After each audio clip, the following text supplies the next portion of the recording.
آپ نے عزیز کو نقل فرمایا فرمایا کہ جب آقا کی ولادت ہوئی تو اما آمنہ فرماتی ہے کہ جب وہ لال آیا تو میں نے سوچا کہ میں پڑھ کے دیکھوں تو صحیح رب قال مقولا مدخولا موصولا مسرورا معطرا متخرا كان ساجدا جب میرا لال آیا میں نے پڑھ کے دیکھا آنکھوں میں سرما لگا ہوا ہے بال کٹے ہوئے خوشبو لگی ہوئی ہے اور آتے ہی کانا ساجدہ سر سجدے میں ڈالا ربی صلی امتی ربی صلی امتی امت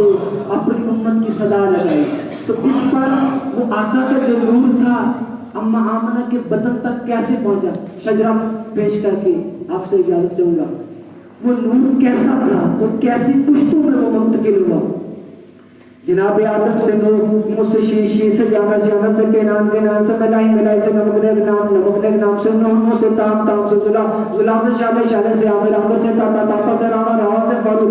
سے ناخو سے تارا سے ابراہیم خلیل اللہ سے اسماعیل نبی اللہ اسماعیل سے قطار سے عوام سے حمل سے تارا سے سلمان سے لیسا سے لیتا علی عطا سے اور سے ابا سے بنانا سے بعد سے مدار سے ادھر سے لیاس سے خفیفہ سے کنانا سے نظر سے مالک سے فخر سے غالب سے لوئی سے تاب سے فرعون سے کلاب سے اسی سے عبد المناف شماشم سے عبد المطلب سے عبداللہ سے وہ نور منتقل ہوا سبحان اللہ تکبیر نعرہ رسالت یا رسول اللہ ساری کائنات سوئی تھی آقا کی ولادت ہوئی اللہ کی رحمت برس رہی تھی تو وہ لوگ اس کائنات کے اندر جلوہ گر ہوئے جس کی وجہ سے مجھے اور آپ کو عزتیں ملی اللہ تعالیٰ فرماتا ہے لولا لما اظہرت الربوبیہ اگر مصطفیٰ کو پیدا کرنا مقصود نہ ہوتا میں اپنا رب ہونا کا اظہار نہ کرتا تو میں مقصود کائنات آقا کی ذات ہے مطلوب کائنات آقا کی ذات ہے بس اگر آقا نہ ہوتے کچھ بھی نہ ہوتا پارا سونے سارے اندر چک جائے پارا کوئی کسی دا چک دانے ادھے کرم دا ہے دریا ایسا جڑا کسی رد وچ مقدانے سلطانی ذکر حبیب جتنا بھی کریے سا بہت زیادہ ہے ذکر مقدانے و آخر دعوایا الحمدللہ رب العالمین آپ کا شکریہ آپ نے کو برداشت کیا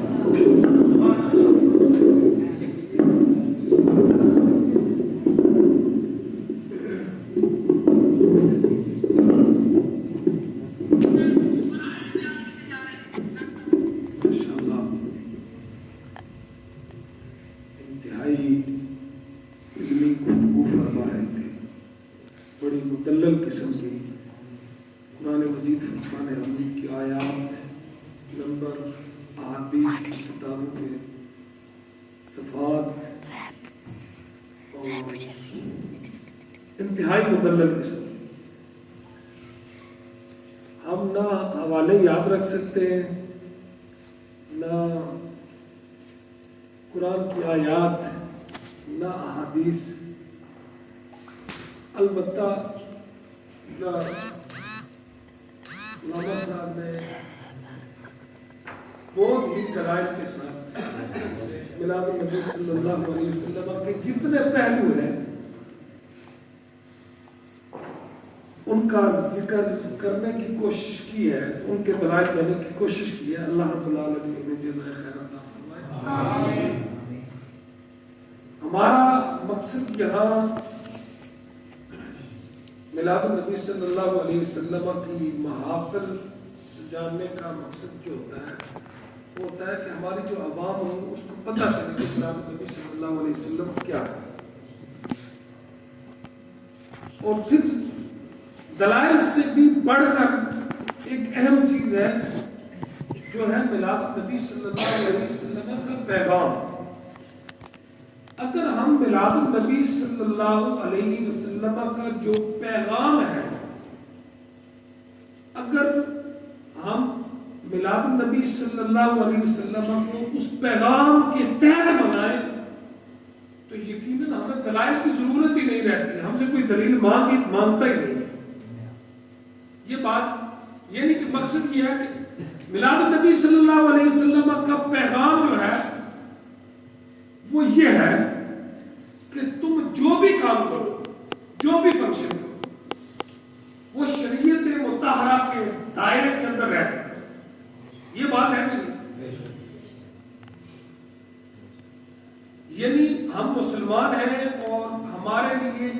ضابطہ حیات ہے، ہمیں زندگی گزارنے کا طریقہ کار بتا دیا گیا. جو بھی مسلمان ہے وہ اس شریعت کا پابند ہے جو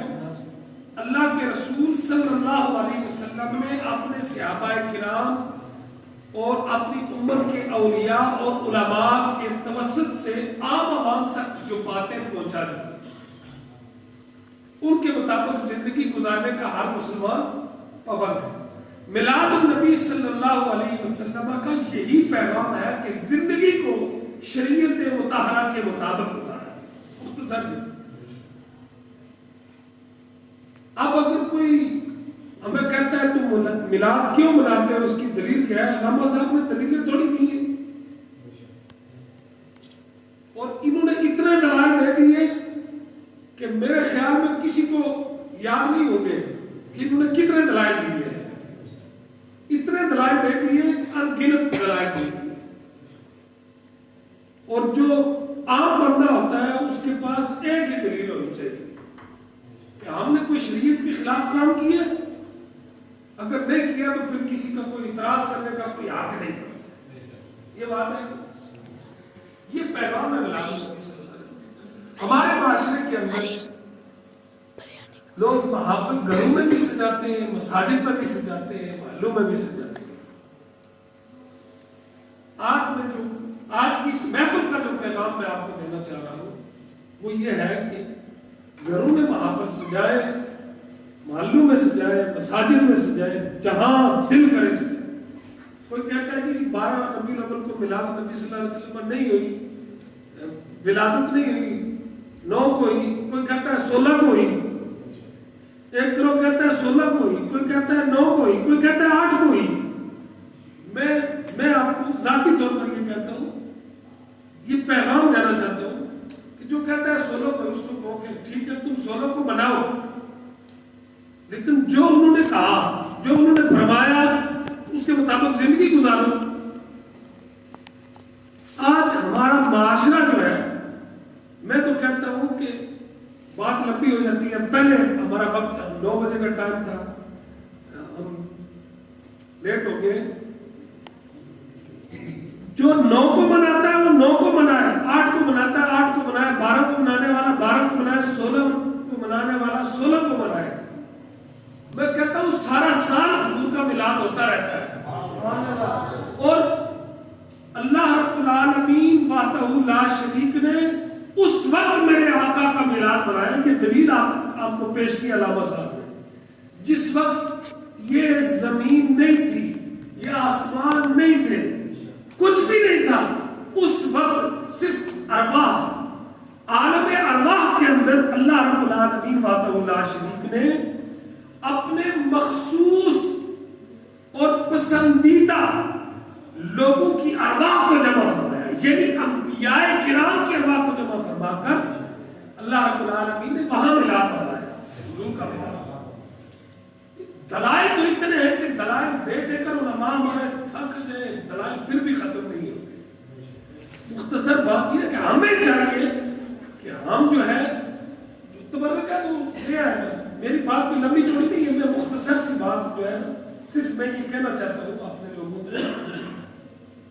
کہ یہ بات یاد رکھیں. گھروں کے اندر جب ہم محافل سجاتے ہیں، ان محافل کے اندر یہ خیال رکھیں کہ اس محفل کا جو تقدس ہوتا ہے وہ پامال نہ ہو. یعنی اگر خواتین کی محفل سجائی جاتی ہیں تو جس طرح ہم نے تو جو پروفیشنل نعتخوان ہیں، ہم تو بڑی کوشش کرتے ہیں ان سے دور رہیں کہ جس طرح وہ ڈیمانڈ کرتے ہیں کہ ہمیں اتنے پیسے ہمارے اکاؤنٹ میں پہلے بھیج دو، پھر وہ ایسے ایسے کلام پڑھتے ہیں جن کے اندر شرک اور پتہ نہیں کیا کیا ہوتا ہے. کیا بتاؤں میں جمعے کے دوران بھی، جمعے کے دن بھی اکثر یہ باتیں کرتا رہتا ہوں اسی طرح کی. نعتیں گانوں کی طرز پہ آج کل پڑھتے ہیں، کلام ایسے ایسے پڑھتے ہیں. انشاءاللہ میں جمعے کو اس حوالے سے بیان کروں گا. لباس، یہ تو مرد نعتخوان تھے نا، پیغام جو میں دینا چاہتا ہوں، آج کل ہمارے معاشرے کے اندر ایسی خواتین بھی نعت خوان آ گئی ہیں جنہوں نے باقاعدہ ڈور پکڑے ہوئے ہوتے ہیں اور سونڈ کے بغیر وہ نعت نہیں پڑھتی۔ مسئلہ یہ ہے کہ عورت کی آواز کو بھی غیر محرم نہ سنے۔ مسئلہ یہ، شریعت ہمیں یہ کہتی ہے جب ہم شریعت کے دائرے میں نہیں رہیں گے تو لوگ اعتراض تو کریں گے، جب اعتراض کریں گے تو ہمارے علماء غلطی کریں نعت خوان اور جو ہمارے معاشرے کی بیہودہ قسم کی جو نعت خوان بن گئی ہیں خواتین، کہتی ہیں ہم بڑی عاشق رسول ہیں۔ کیسی عاشق رسول؟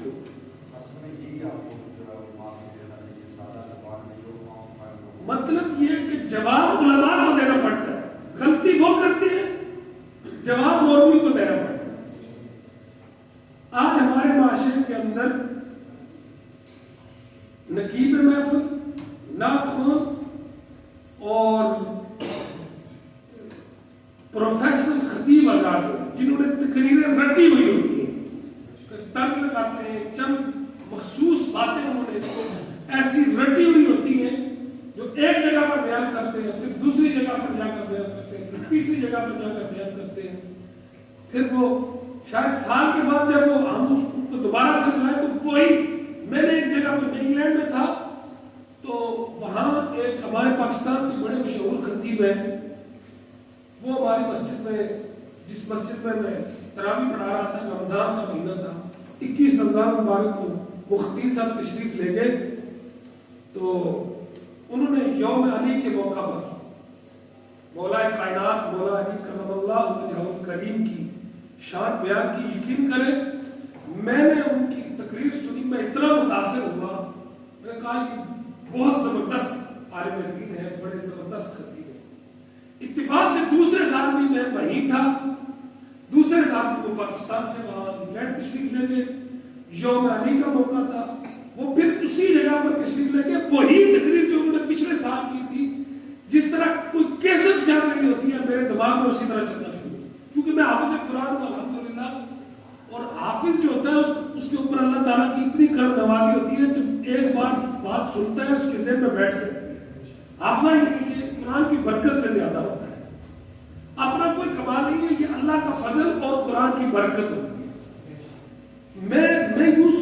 سمجھوں کہ جیسے کیسٹ چل رہی ہے کہ یہ ساری باتیں میں نے پہلے سنی ہوئی ہیں، پھر میں تھوڑی دیر میں نے غور کیا، میں نے کہا یہی علامہ صاحب، وہی انداز، وہی سب، مجھے خیال آیا کہ میں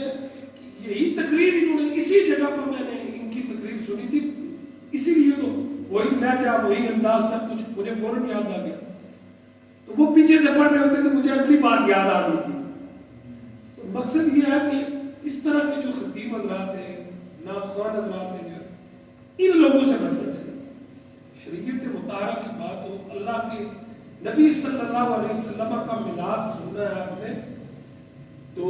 یہ ضروری نہیں ہے کہ بہت اچھی آواز ہوگی، بہت اچھی سن لگائے گا تو وہ نعت ہوگی۔ ہمارے بچے بھی نعتیں پڑھتے ہیں تو وہ ذکر کس کا کر رہے ہیں، پھر یہاں یہ بھی خیال رکھنا چاہیے کہ کلام کیسا ہے، کلام کیسا ہے۔ اب بلایا کسی کو نعت پڑھنے کے لیے جا رہا ہے، وہ وہاں یا تو ماں کی شان پڑھ رہا ہے یا شان اہل بیت پڑھ رہا ہے، مولا علی کی منقبت پڑھ رہا ہے، بھائی ساری چیزیں درست ہیں، ہم ماں کی شان کو بھی مانتے ہیں۔ پنجتن پاک جو ہے، اہل بیت اطہار جو ہے، وہ نفوس قدسیہ ہیں جو ہمارے ایمان کا لازمی جز ہے، جو ہمارے ایمان کا لازمی جز ہے۔ اہل بیت اطہار کی محبت و مودت کے بغیر ہمارا ایمان مکمل نہیں ہے۔ پھر جب لوگ آپس میں ٹکراتے ہیں تو ایک طرف صحابہ کی شان پڑھنے والے ہوتے ہیں، ایک طرف